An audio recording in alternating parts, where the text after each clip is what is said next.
Good morning. अभिवृद्धि एवं विकास के भाग 3 इस क्लास में आपका स्वागत है। पिछली 3 क्लास में हमने विभिन्न विकास के सिद्धांत पढ़ लिए थे। विकास के सिद्धांत के बाद विभिन्न अवस्थाएं थी, जो शिशुवावस्था, बाल्यावस्था और किशोरावस्था, उसकी बेसिक विशेषताओं की बात की थी। और विशेषताएं भी आती जाएंगी जब अलग अलग विकास के बारे में पढ़ेंगे। तो विकास भाग 3 में हम चर्चा करेंगे विकास के प्रतिमान। विकास के प्रतिमान का अर्थ क्या होता है उसको समझ लें।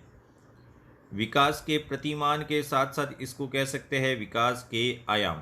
कौन कौन से विकास के आयाम हो सकते हैं, अर्थात एक बालक के किन किन पक्षों में विकास होता है, यही कहलाते हैं विकास के आयाम। तो एक बालक जब शिशुवावस्था से किशोरावस्था तक गमन करता है तो एक तो उसका होता है शारीरिक विकास। शारीरिक विकास के बाद उस बालक का मानसिक विकास होता है, साथ साथ ही होते हैं, बाद में नहीं होता ये।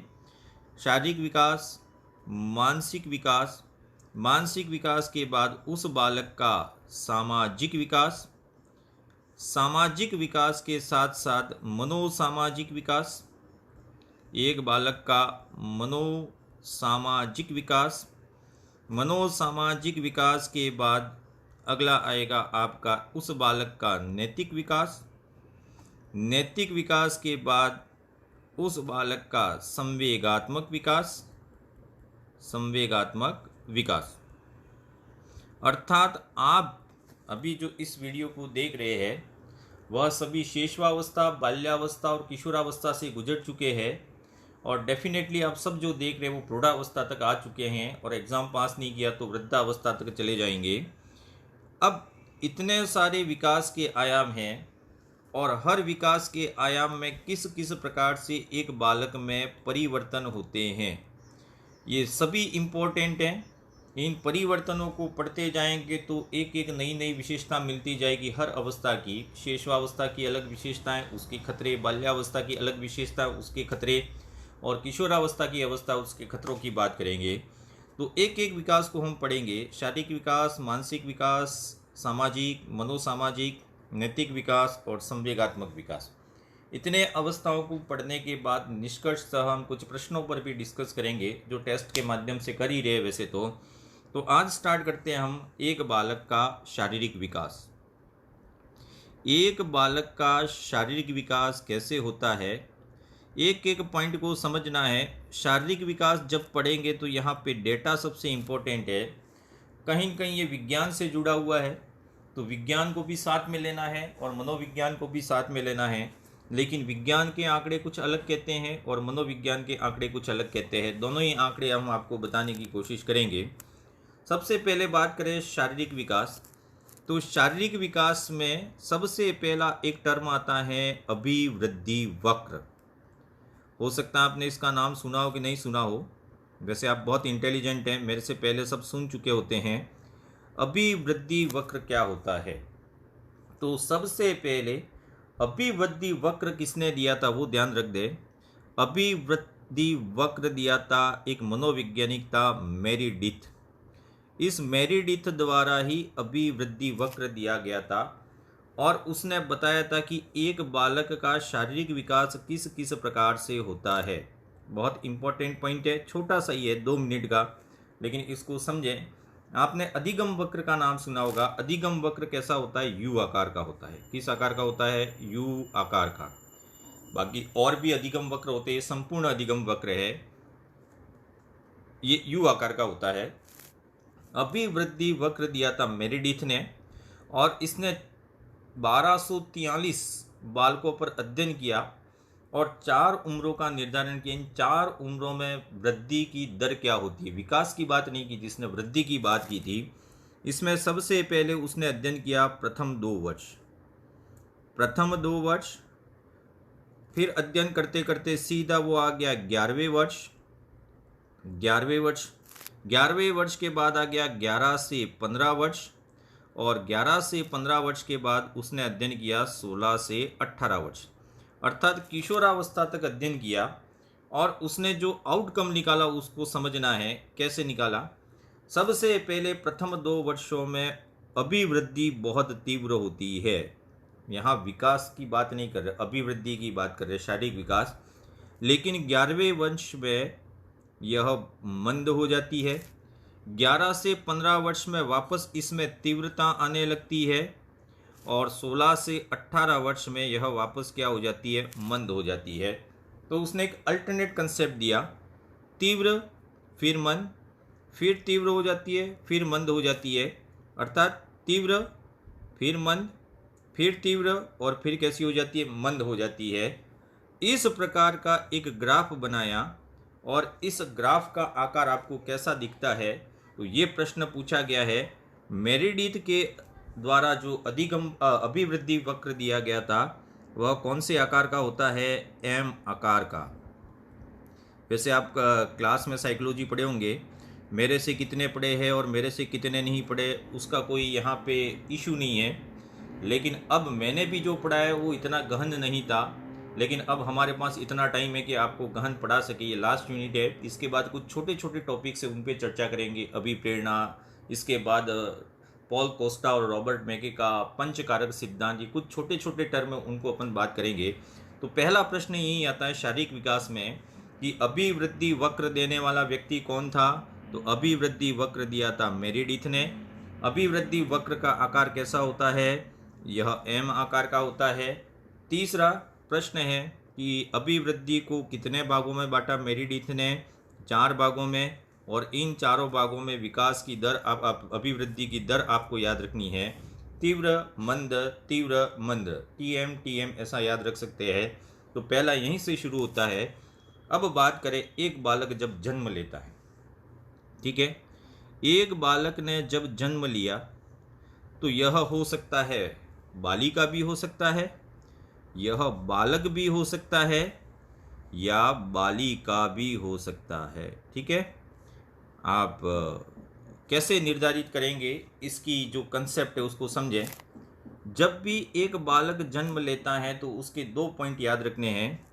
एक तो आपकी इसकी लंबाई याद रखनी है, और लंबाई के साथ साथ बालक का भार। अक्सर ये परीक्षा में पूछे जाते हैं। विज्ञान क्या कहता है और इसके बाद मनोविज्ञान क्या कहता है, दोनों की चर्चा करेंगे। जन्म के समय भार कितना होता है, तो एक बालक का भार और लंबाई की चर्चा करें तो पहले लंबाई की बात करें। एक बालक की लंबाई होती है वो 50.75 सेंटीमीटर होती है विज्ञान के अनुसार। बालिका की लंबाई। एक बालक की लंबाई कितनी होती है, तो एक बालक की लंबाई होती है 51.25 सेंटीमीटर। ऑन दैट टाइम एक बालिका जन्म लेती है तो इसकी लंबाई होती है 50.75 सेंटीमीटर। अर्थात बहुत माइन्यूट अंतर होता है। विज्ञान कहता है इतना अंतर नहीं होता है, यह अंतर लगभग आधा सेंटीमीटर होता है। ये आंकड़े सेंटीमीटर में, इसको ध्यान रखें, आधे सेंटीमीटर का डिफरेंस होता है दोनों की लंबाई में। भार की बात करें तो एक बालक का भार होता है 7.15 पौंड। एक पौंड में कितने ग्राम होते हैं वो आपको पता होगा, लगभग 400-450 के करीब होते हैं। और जब एक बालिका जन्म लेती है तो इसका भार होता है 7.13 पौंड। अब ये एग्जैक्ट नहीं है, ये एवरेज है।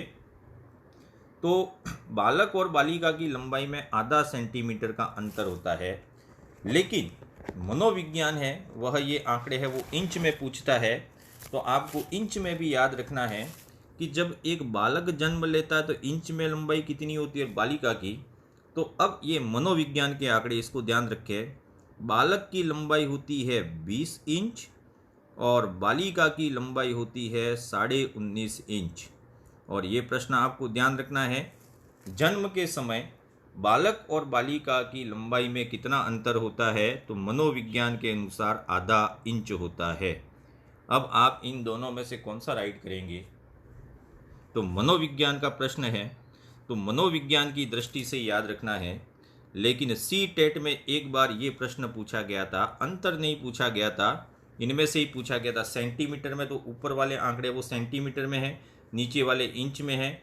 लेकिन अगर पूछा जाए प्रश्न तो आधा सेंटीमीटर और आधा इंच है, उसमें आपको मनोविज्ञान में कौन सा राइट करना है, आधा इंच राइट करना है। कन्फ्यूज़न नहीं करना है। अगर ये प्रश्न मनोविज्ञान में आता है तो जन्म के समय बालक और बालिका की लंबाई में आधे इंच का अंतर होता है। अब ये अंतर कैसे कैसे पूरा होता है तो समझे। 1 वर्ष में बालक की लंबाई में कितना फर्क पड़ता है। एक बालक 2 वर्ष का हो जाए तो उसकी लंबाई में क्या परिवर्तन होता है, और एक बालक 7 वर्ष का हो जाए तो उसकी लंबाई में क्या परिवर्तन होता है। तो 1 वर्ष तक जाते जाते बालक है वह 27 से 28 इंच बड़ा होता है। इसकी लंबाई कितनी हो जाती है, 27 से 28 इंच। ये हर आंकड़े इंपॉर्टेंट है, ये आंकड़े पूछे गए इसलिए हम बता रहे हैं, बाकी अगर ये पूछा नहीं जाता होता तो इतना बताने की ज़रूरत नहीं थी। 2 वर्ष के बालक की लंबाई हो जाती है 31 इंच, ये भी आपको याद रखना है।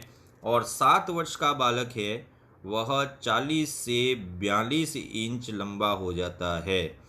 अब ये आंकड़े हैं वो दोनों के लिए है, यह बालक के लिए भी है और बालिका के लिए भी है। ये टर्म आपको बिल्कुल याद रखने हैं। तो लंबाई और भार की चर्चा कर ली अपन ने। भार और लंबाई में किस प्रकार का परिवर्तन होता है, कौन किससे ज़्यादा भारी होता है, 1 वर्ष में लंबाई कितनी होती है, 2 वर्ष में कितनी होती है और 7 वर्ष में लंबाई कितनी होती है, ये आंकड़े आपको ज़रूर याद रखने हैं। अब आगे चले, आपका सिर। सिर का मतलब होता है आपका चेहरा नहीं है, माथा हो गया, ठीक है। सिर की बात करें तो इसमें पूछा गया है जन्म के समय, जब एक बच्चा जन्म लेता है तो जन्म के समय सिर होता है वह पूरे शरीर का कितना प्रतिशत होता है। तो यह पूरे शरीर का कितना होता है, 22% होता है। आपको लगता है कि बहुत बड़ा होता है। सिर का मतलब ये समझें, ये तो हो गया आपका पूरा चेहरा, और ये भाग भौहों से ऊपर आता है वो सिर कहलाता है, बाल और भौहों के बीच का भाग। तो ये भाग है वह पूरे शरीर का 22% भाग होता है, बहुत चौड़ा होता है। अगर इसी क्रम से अगर आप किशोरावस्था में ये अनुपात रहे तो ये आपका सिर का भाग है वह कितना हो जाता, 16 इंच हो जाता। तो आप कितने खराब दिखते। लेकिन जैसे जैसे जैसे आप बढ़ते रहते हैं, अब ये अनुपात, जैसे आपने जन्म लिया तो ये अनुपात लगभग होता है 1:5, मतलब चेहरे और सिर का अनुपात है ये। चेहरे और सर का अनुपात कितना होता है, तो ये 1:5 होता है। चेहरा और सिर में अंतर है वो ध्यान रखें। पहले तो पूरे शरीर का कितना परसेंट होता है, 22%। चेहरे और सिर का अनुपात जन्म के समय कितना होता है, 1:5। लेकिन जैसे जैसे परिपक्वता आती है, ये प्रश्न पूछा गया है, परिपक्वता के समय चेहरे और सिर का अनुपात कितना हो जाता है, 1:2.5। वेरी इंपॉर्टेंट क्वेश्चन, इसको आपको याद रखना है। चेहरा और सर में अंतर आपको याद रखना है मनोविज्ञान में। ये मनोविज्ञान वाले हैं वो कुछ न कुछ बनाते रहते हैं। अब सिर की बात हो गई, मस्तिष्क की बात नहीं की है। इसके बाद बात करेंगे हड्डियाँ। तो हड्डियों के बारे में विज्ञान भी जो कहता है उसकी भी बात करेंगे, लेकिन वैज्ञानिक हैं आप पहले से ही जानते हैं। मनोविज्ञान क्या कहता है वो समझ लें। एक बालक के जन्म के समय कितनी हड्डियाँ होती है, परिपक्वता के समय, यानी कि परिपक्वता आने लगती है, पूर्ण नहीं है ना, परिपक्वता के समय कितनी हड्डियाँ होती है, और पूर्ण परिपक्व हो जाने पर हड्डियों की संख्या कितनी होती है। ये 3 चीज़ें आपको याद रखनी है। अब अगला समझें, जब बालक जन्म लेता है तो हड्डियों की संख्या होती है 270। मनोविज्ञान कहता है उतना ही, विज्ञान में नहीं जाना है। मैं खुद साइंस में हूँ, केमिस्ट्री है मेरा, फिर भी मुझे याद है, विज्ञान में नहीं जाएंगे। 270 होती है हड्डियों की संख्या। परिपक्वता जैसे होती है बढ़ती जाती है एक बार, और ये 350 तक हो जाती है, और फिर हड्डियाँ आपस में जुड़ जाती है, और पूर्ण परिपक्व होने पर हड्डियों की संख्या कितनी हो जाती है, 206 हो जाती है। और इस प्रकार से हड्डियों की संख्या में जो परिवर्तन होता है, अर्थात हड्डियों का आपस में जुड़ना, अब आपस में जुड़ना है वो बाद में शुरू होता है। परिपक्वता से पूर्ण परिपक्वता की ओर ही हड्डियाँ जुड़ती है, और यहाँ पे इसको कहा गया है अस्थिकरण। अस्थिकरण भी बोलते हैं और कभी कभी अस्थि भवन भी बोला जाता है, लेकिन सही शब्द है अस्थिकरण शब्द है। तो हड्डियों का अस्थिकरण होता है, इससे हड्डियाँ कम नहीं होती है, हड्डियाँ आपस में जुड़ती है और हड्डियों की संख्या कितनी हो जाती है, 206 हो जाती है। ये हड्डियाँ आपको याद रखनी है। अब क्या परिवर्तन होता है, मांसपेशियाँ। आपकी मांसपेशियाँ है उसमें क्या परिवर्तन होता है। तो अगर आप छोटे छोटे बच्चों को देखें, देखो इस शारीरिक विकास को पढ़ना है तो घर में छोटे छोटे बच्चे उनको देखते रहे। ये विकास का टॉपिक है वो आपके ऐसे ज़्यादा क्लियर हो जाएगा। आपको खुद का विकास तो याद ही नहीं होगा, आप शिशुअवस्था में क्या क्या करते थे। मांसपेशियों की बात करें तो जन्म के समय मांसपेशियाँ है वो बहुत कोमल होती है और हड्डियाँ भी बहुत कोमल होती है, ठीक है। लेकिन यहाँ मांसपेशियों की बात करें तो यहाँ पे परसेंट पूछा गया है। इन मांसपेशियों में जन्म के समय ठोस भाग कितना होता है और लिक्विड भाग यानी कि जलीय भाग कितना होता है। अब विज्ञान वाले जानते हैं कि प्रोटीन, कार्बोहाइड्रेट, वसा ये चीज़ें हैं जो पोषक तत्व है, उसकी चर्चा हम यहाँ नहीं करेंगे। यहाँ इम्पोर्टेंट प्रश्न है वो समझ लें। जन्म के समय एक शरीर में कितना भाग है वो ठोस होता है और कितना जलीय होता है। तो ठोस भाग है उसका परसेंट होता है केवल 28% और जलीय भाग आप निकाल देंगे, कितना बचता है 72%। अर्थात पानी ज़्यादा होता है मांसपेशियों में, इसलिए एक छोटे बच्चा है उसको हाथ को दबाएंगे तो बहुत कोमल लगेगा। लेकिन जैसे जैसे जैसे परिपक्वता आती है, मतलब कंप्लीट मैच्योर व्यक्ति होता है, उसमें ये अनुपात बदल जाता है और ठोस भाग हो जाता है 34% और जलीय भाग की मात्रा हो जाती है 66%। अब आपकी बात करें तो आपका कौन सा अनुपात होगा, तो ये तो है जन्म के समय और ये होता है वयस्क व्यक्ति में। अर्थात आप में अभी मांसपेशियाँ है उसमें 34% सॉलिड मटेरियल है और 66% वो एक्वेटिक मटेरियल है। ये दोनों ही आपको याद रखना है। अब मांसपेशियों के बाद आते हैं आपके दांत। दांतों के बारे में, पहला, दांत किसके बने होते हैं, कैल्शियम कार्बोनेट के, कैल्शियम बाइकार्बोनेट के। तो दांत बने होते हैं कैल्शियम फास्फेट के, ये साइंस वाले ज़रूर याद रखे हुए। दांत बने होते हैं कैल्शियम फास्फेट के, अर्थात दांतों में कैल्शियम भी होता है और फास्फोरस भी होता है, ठीक है। तो दांतों के लिए कैल्शियम बहुत आवश्यक है और यही दोनों चीज़ें हैं वह हड्डियों के लिए भी आवश्यक है। अब यहाँ पे दांत कब उगना प्रारंभ होते हैं, तो दांत का उगना प्रारंभ होता है 6 माह में। अब कौन से दांत आते हैं, ऊपर वाले आते हैं, नीचे वाले आते हैं। तो कहते हैं कि नीचे वाले दांत है वो पहले आते हैं। फिर भी ये कोई कंसेप्ट नहीं है, अगर ऊपर वाले आ गए तो गिरा नहीं देने किसी बालक के। लेकिन दांत का उगना 6 माह में प्रारंभ हो जाता है और एक साथ 2 भी दांत आ सकते, एक भी आ सकता है। लेकिन 1 वर्ष में आते आते दांतों की संख्या कितनी हो जाती है, तो 1 वर्ष में दांतों की संख्या हो जाती है 8, लगभग 8 दांत आ जाते हैं। और यही दांत 4 वर्ष तक जाते जाते दांतों की संख्या कितनी हो जाती है, 20 हो जाती है। अब ये दांत है वह कहलाते हैं दूध के दांत या अस्थाई दांत।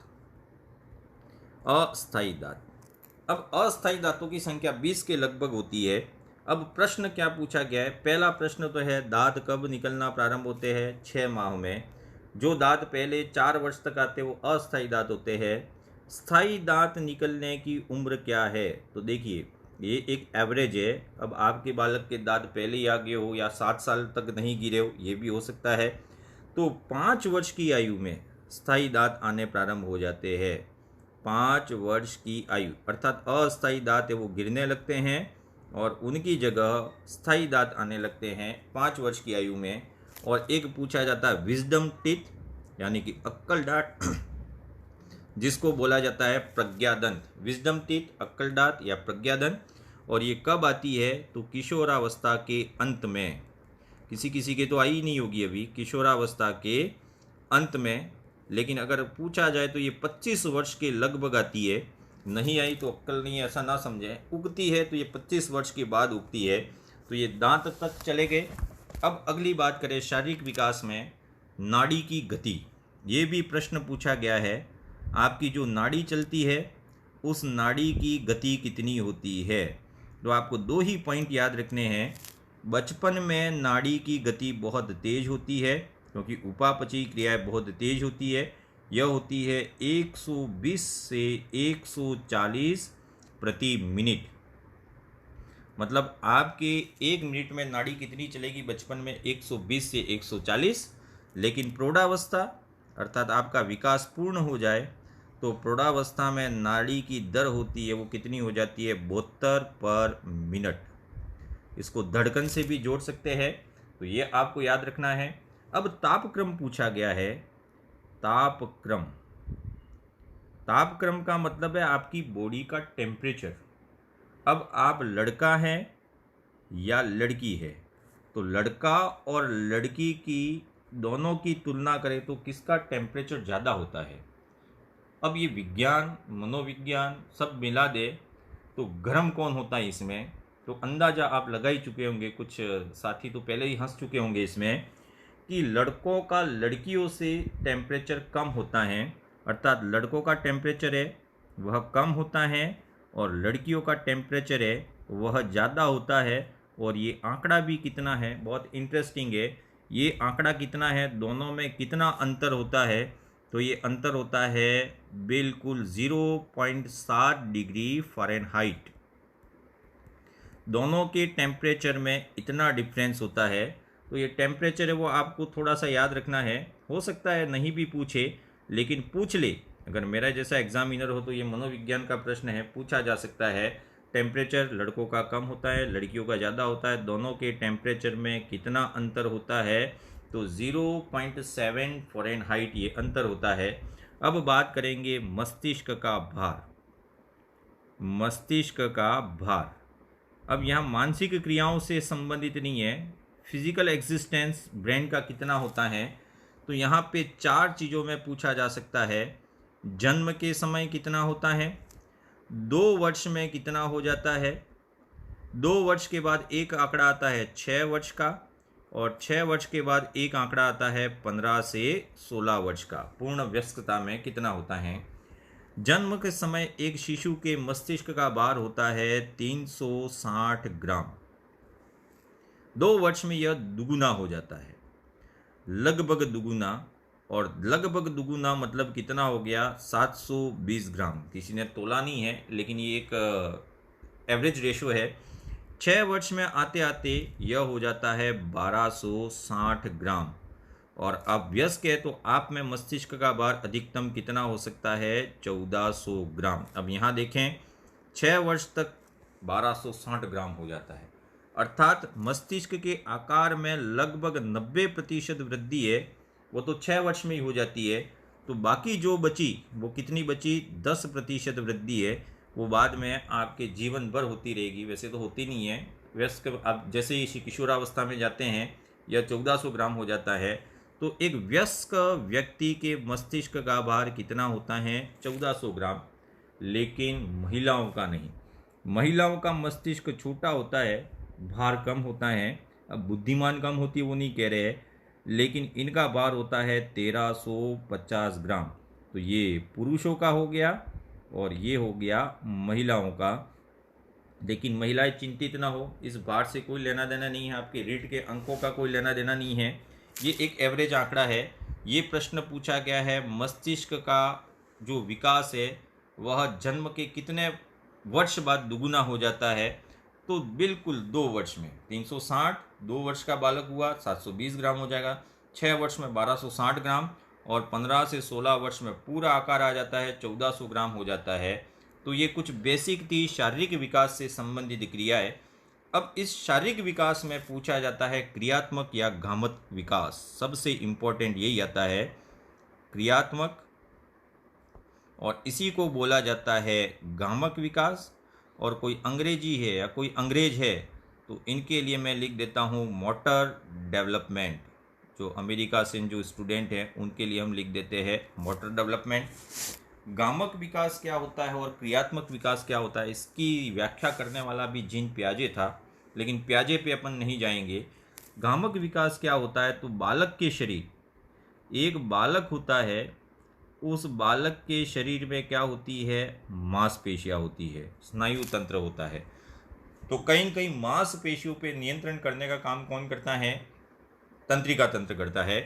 तो बालक के शरीर की मांसपेशियां, बालक के शरीर की मांसपेशियों की क्रियाओं पर नियंत्रण, क्रियाओं पर नियंत्रण है, अगर उसका विकास हो, नियंत्रण का विकास होता है तो उसी को क्या बोलते हैं, गामक विकास, क्रियात्मक विकास या मोटर डेवलपमेंट बोलते हैं।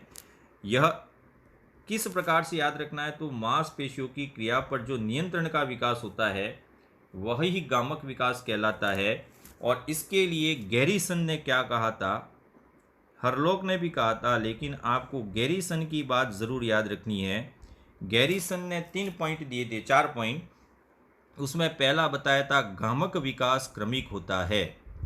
जो गामक विकास होता है क्या होता है वो चर्चा कर रहे अपन, लेकिन पहले ये 4 पॉइंट याद रख रहे।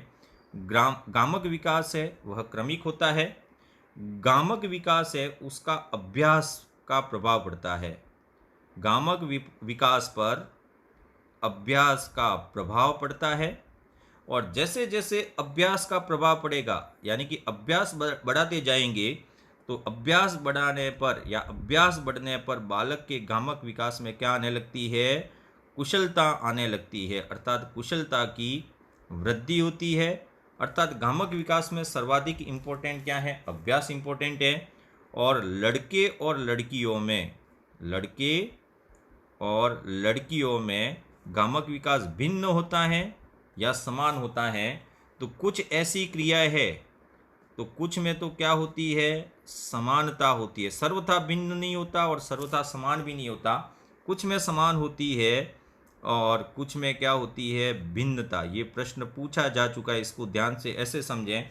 लड़के और लड़कियों का गामक विकास डैश डैश डैश करके दे दिया, हमेशा समान होता है, हमेशा भिन्न होता है, कुछ में समानता और कुछ में भिन्नता होती है या निर्धारित नहीं है। तो ऐसा प्रश्न आ सकता है। तो ना तो भिन्न होता है पूरी तरह से, ना पूरी तरह से समान होता है। कुछ क्रियाओं में समानता होती है और कुछ क्रियाओं में क्या होती है, भिन्नता होती है। अब इन्होंने बताया था कि जो गामक विकास है उसका प्रमुख आधार क्या है।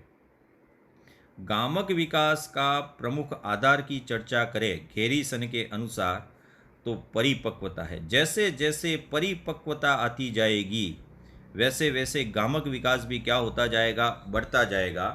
अब गामक विकास का प्रमुख आधार पूछा जाए तो मैच्योरिटी है, परिपक्वता है, क्योंकि एक गामक विकास है वो शरीर से संबंधित है और शरीर में क्या आती है, परिपक्वता। 2 परिपक्वता होती है, शारीरिक परिपक्वता और मानसिक परिपक्वता। तो गामक विकास का संबंध किससे है, शारीरिक परिपक्वता से, शारीरिक परिपक्वता। ठीक है, इसको याद रखना है। अब ये गामक विकास का जो प्रश्न है वो सर्वाधिक एनटीटी जैसी परीक्षाओं में पूछा जाता है, लेकिन हम भी तैयार रहेंगे। कैसे याद रखना है, गामक विकास कितने प्रकार का होता है, तो 2 प्रकार का होता है। एक तो होता है स्थूल गामक विकास, समझाएंगे इसका अर्थ भी। स्थूल गामक विकास होता है और एक होता है सूक्ष्म गामक विकास। 2 ही प्रकार है, स्थूल और दूसरा बताया सूक्ष्म गामक विकास। यह दोनों भाग भी जीन पियाजे द्वारा बताए गए थे, लेकिन जीन पियाजे की थ्योरी है वो संज्ञानात्मक विकास में ज़्यादा आएगी। यहाँ पे हम शारीरिक विकास की बात कर रहे हैं। स्थूल गामक विकास क्या होता है और सूक्ष्म गामक विकास क्या होता है, तो बहुत इजी है इसको समझना कि एक बालक जब जन्म लेता है उसके बाद अपने शरीर की क्रियाओं पर नियंत्रण करता है। जब जन्म लेता है तो कुछ समय तक वो अपनी क्रियाओं पर नियंत्रण नहीं कर पाता, नियंत्रण करना सीखता है। तो ऐसी क्रियाएं जिसमें कौशल का अभाव हो, स्किलफुल नहीं हो, कौशल का अभाव है, या ऐसी क्रियाएं जिसमें नियंत्रण का अभाव है, नियंत्रण का अभाव। आप कोई कार्य कर रहे हैं लेकिन ठीक ढंग से नहीं कर रहे, इसका मतलब तो ये हो गया स्थूल गामक विकास। जैसे आप साइकिल चलाना सीख रहे हैं तो पहले आप साइकिल से गिरेंगे, फिर उठेंगे, फिर गिरेंगे, फिर आपको पता चलेगा यहाँ ब्रेक दबाना, यहाँ पेडल मारना है। मोटरसाइकिल चला रहे जब सीख रहे हैं तब तक तो वह क्या कहलाएगा, स्थूल गामक विकास। और जैसे जैसे जैसे आपका अभ्यास बढ़ता जाएगा, अभ्यास बढ़ने से जो कुशलता का अभाव था, अब क्या आ जाएगी, कार्य में कुशलता आ जाएगी और कार्य में आपका क्या हो जाएगा, नियंत्रण हो जाएगा। तो नियंत्रण और कुशलता पूर्वक कार्य करने लगे तो वह कौन सा विकास हो जाता है, सूक्ष्म गामक विकास। तो दोनों में अंतर समझ लें। ऐसे कार्य जिसमें कौशल का अभाव है, अभी तक नियंत्रण का अभाव है, अर्थात आप सीख रहे हैं, जब तक सीख रहे हैं तब तक स्थूल गामक विकास है, और अभ्यास के द्वारा ही स्थूल गामक विकास है वो कहाँ होता है, सूक्ष्म गामक विकास। तो गामक विकास की दिशा कैसी होती है, प्रश्न पूछा गया है, दो तरीके से ध्यान रखना है। एक तो होती है सिर से पैर की ओर, तो वही विकास का जो सिद्धांत है, सिर से पैर की ओर, सिफेलोकॉडल। लेकिन ये प्रश्न ज़्यादा नहीं पूछा जाता है, पूछा गया है स्थूल से सूक्ष्म की ओर, स्थूल से सूक्ष्म की ओर होती है। अर्थात बालक में पहला कौन सा गामक विकास होता है, स्थूल गामक विकास, और फिर धीरे धीरे अभ्यास के द्वारा कैसा हो जाता है, सूक्ष्म। तो ये एनटीटी में गामक विकास पे ही 6 प्रश्न आए थे, इन 6 प्रश्नों के आधार पर ही मेरिट बन गई थी। तो ये आपको याद रखना है, गामक विकास की दिशा कैसी होती है, स्थूल से सूक्ष्म की ओर होती है, यानी कि सिर से पैर की ओर होती है। ये दोनों ही सिद्धांत है, पहला नहीं याद रहे तो चलेगा, लेकिन ये इंपॉर्टेंट है, स्थूल से सूक्ष्म की ओर होती है। अब कैसे स्थूल से सूक्ष्म की ओर, तो कौन कौन सी क्रिया है वो समझे। सूक्ष्म गामक क्रियाओं से कौन कौन सा संबंधित है, तो चलना, दौड़ना और कूदना, चलना, दौड़ना और कूदना। लेकिन यह बाद में भी हो सकता है। लेकिन एक बालक जब चलना सीखता है, तो आपने देखा होगा एक बालक चलना सीखता है तो उसके पैरों की डिस्टेंस है वो ज़्यादा होती है। एक बालक जब चलना सीखता है तो पैरों की डिस्टेंस क्या होती है, ज़्यादा होती है। अब आप अभी व्यस्क अवस्था में ऐसे चलते हैं क्या, नहीं चलते। ये पैरों की डिस्टेंस ज़्यादा क्यों रखता है, चलते वक्त क्या बनाता है, ये बैलेंस बनाता है, नियंत्रण बनाने के लिए। लेकिन जैसे जैसे अभ्यास करता जाता है वैसे वैसे इसमें कुशलता और नियंत्रण आ जाता है, तो ये पैरों की डिस्टेंस है अब क्या हो जाती है, कम हो जाती है, यानी कि सीधा हो जाता है। एक बालक सीढ़ियाँ चढ़ रहा है तो सबसे पहले कौन सा पैर रखेगा, दायां या बायां। छोटा बालक है वो सीढ़ियाँ चढ़ता है तो कौन सा पैर पहला रखता है, दायां या बायां। हमने कक्षा में कई बार पूछा है, तो किसी ने जवाब दिया दायां, किसी ने दिया बायां, किसी ने कहा सर अनिर्धारित है, कोई भी रख सकता है वो। लेकिन हम कहते हैं कि न तो बायां रखेगा ना दायां रखेगा। एक बालक सीढ़ियाँ चढ़ता है तो सबसे पहले अपने दोनों हाथ रखेगा, फिर पैर रखेगा, यानी कि पहले हाथों का सहारा लेता है फिर पैरों का सहारा लेता है। अर्थात अभी ये सीढ़ियाँ चढ़ना सीख रहा है, अर्थात ये कौन सा विकास हो गया, स्थूल गामक विकास हो गया। अर्थात कुशलता नहीं आई है। एक गेंद को फेंक रहा है तो ये स्थूल गामक विकास है, क्योंकि उसको कौन सी दिशा में फेंकनी है उसका अंदाजा नहीं है, गेंद कहीं कहीं चली जाती है। गेंद पकड़ना सीख रहा है, गेंद पकड़ नहीं पाता। कागज को फाड़ना, बिना काम के कागज फाड़ रहा है तो कागज को फाड़ना कैंची से, ये सब कौन से विकास में आएंगे, स्थूल गामक विकास में। लेकिन कागज को फाड़ के किसी आकृति का निर्माण कर रहा है, मान लीजिए त्रिभुज बना रहा है, आयत बना रहा है, तो इसमें कौशल आ गया, ये कौन सा विकास हो गया, सूक्ष्म गामक विकास हो गया। तो स्थूल गामक विकास में आपको 3 चीजें याद रखनी है, चलना, दौड़ना और कूदना।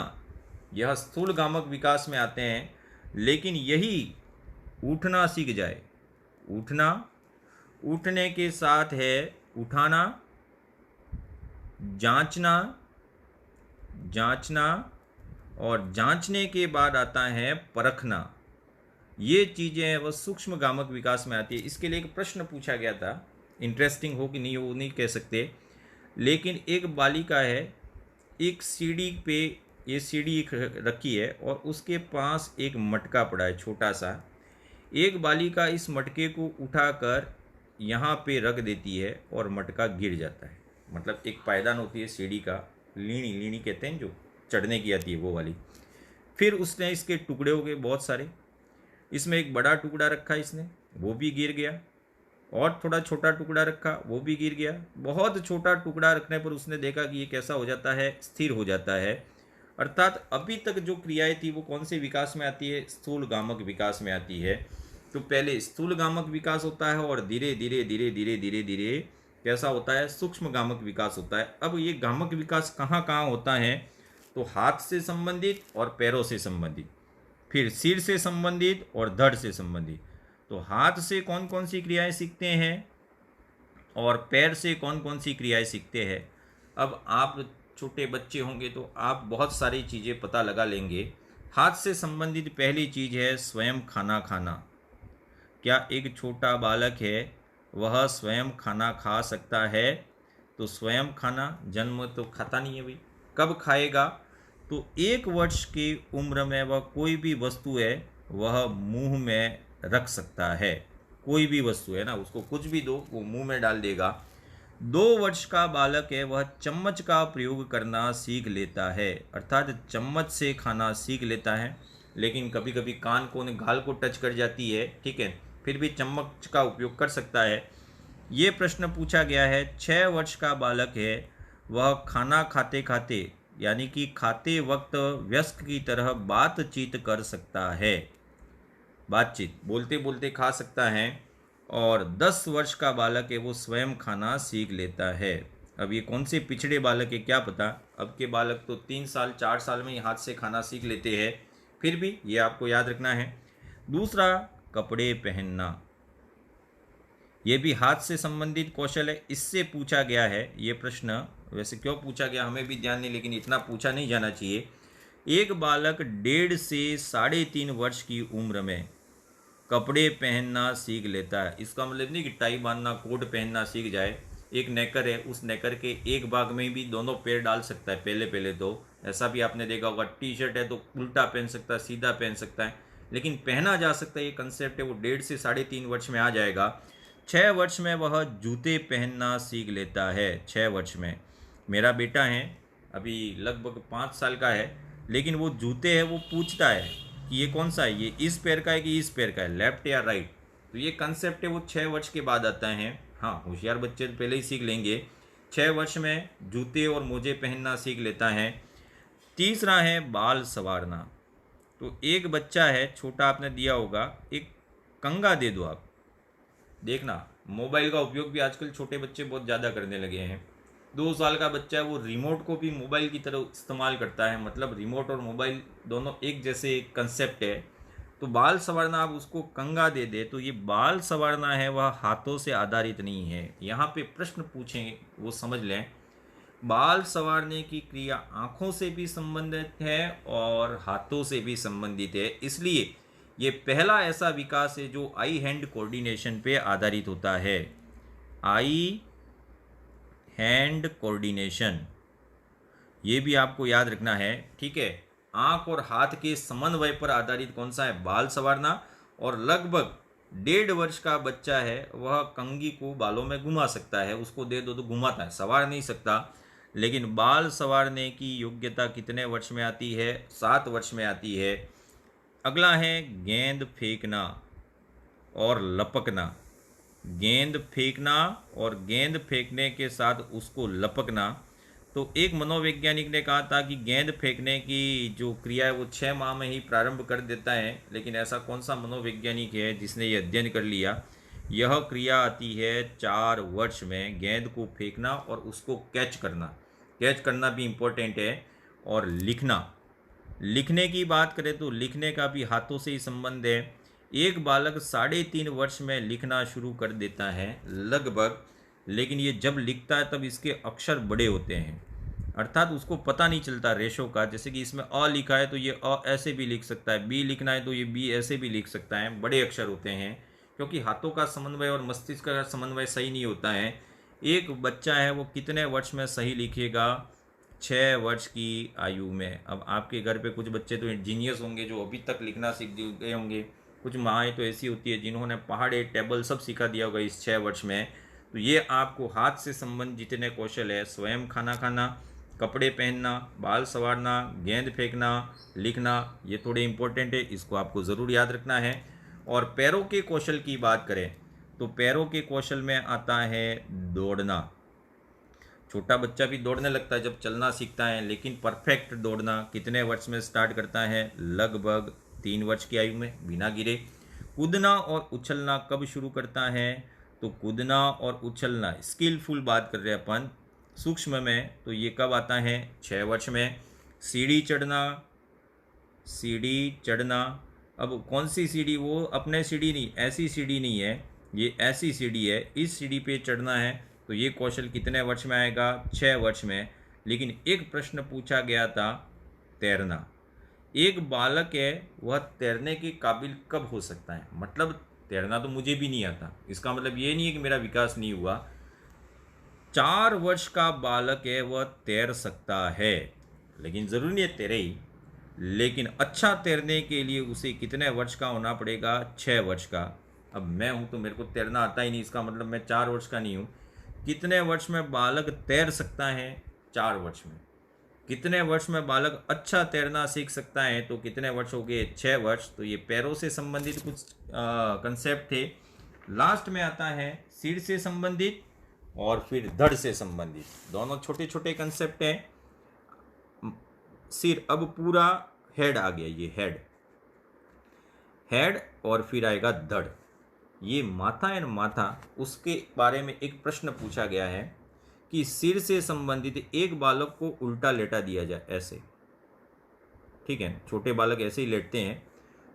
अब पेट के बल, ये पेट है और ये इसकी पीठ है, क्या अपना माथा ऊंचा कर सकता है? तो देखिए, 2 माह का बालक है, ये प्रश्न पूछा गया है, इस पर भी ध्यान दें। 2 माह का बालक है, वो पेट के बल सोने पर अपना माथा 30 डिग्री ऊंचा कर सकता है। फिर आपने देखा ऊंचा करके फिर उसकी ठोड़ी है वो ज़मीन पे वापस टकरा जाती है, मतलब कोई 4-5 घंटे तक नहीं, कुछ सेकंड तक बैलेंस बनाने की कोशिश करता है, फिर नीचे आ जाता है। अब उसकी आँखों की बात करें तो जन्म से 12 घंटे तक उसकी आँखों में कोई नियंत्रण नहीं होता, अर्थात आँखों में गतिशीलता नहीं पाई जाती है। फिर 12 घंटे बाद ही गतिशीलता आती है। फिर आपने देखा होगा बच्चा एक आँख इधर करता है, एक आँख इधर करता है, आप टेंशन में आ जाते हो, ये भेंगा तो नहीं देख रहा। लेकिन यह भेंगा नहीं देख रहा है, उसका आँखों पर नियंत्रण नहीं है, और ये आँखों पर नियंत्रण आता है 2 माह बाद, बिल्कुल सही तरीके से दाएं बाएं देख सकता है। और 3 से 4 माह में बालक लंबवत गति प्रारंभ कर देता है। धड़ के क्षेत्र में किस प्रकार से विकास होता है? शारीरिक विकास। तो धड़ के क्षेत्र में 2 चीज़ें आती है, एक तो है लुढ़कना, और लुढ़कने के बाद आता है बैठना। तो लुढ़कना कब प्रारंभ करता है? तो 50 दिनों तक, 50 दिन तक बालक करवट नहीं ले सकता, मतलब लुढ़क नहीं सकता। लुढ़कना कब से शुरू होता है? 2 माह बाद। और लुढ़कना मतलब इधर उधर लुढ़केगा, लेकिन करवट लेना कब शुरू करेगा? 4 माह में करवट लेना। अब आपके बच्चे जीनियस हो सकते हैं, जन्म लेते ही करवट लेने लगे, वो बात अलग है। मनोविज्ञान कहती है कि 4 माह में करवट लेना सीखता है। और बैठने की क्रिया, गाँवों में तो बैठाते ककई नाम सुना होगा आपने, बैठाना नहीं चाहिए, लेकिन बैठने की शुरुआत 9 माह में लगभग होती है। अर्थात बैठना कब प्रारंभ करता है? 9 माह। लेकिन पीछे आपने देखा होगा कुछ तकिए रखते हैं, फिर बैठाने की कोशिश करते हैं, तो ये अपने आप बैठना वो 9 माह में प्रारंभ करता है। तो ये थे शारीरिक विकास के संबंधित पक्ष। कल हम मानसिक विकास से संबंधित पक्षों पर चर्चा करेंगे। धन्यवाद।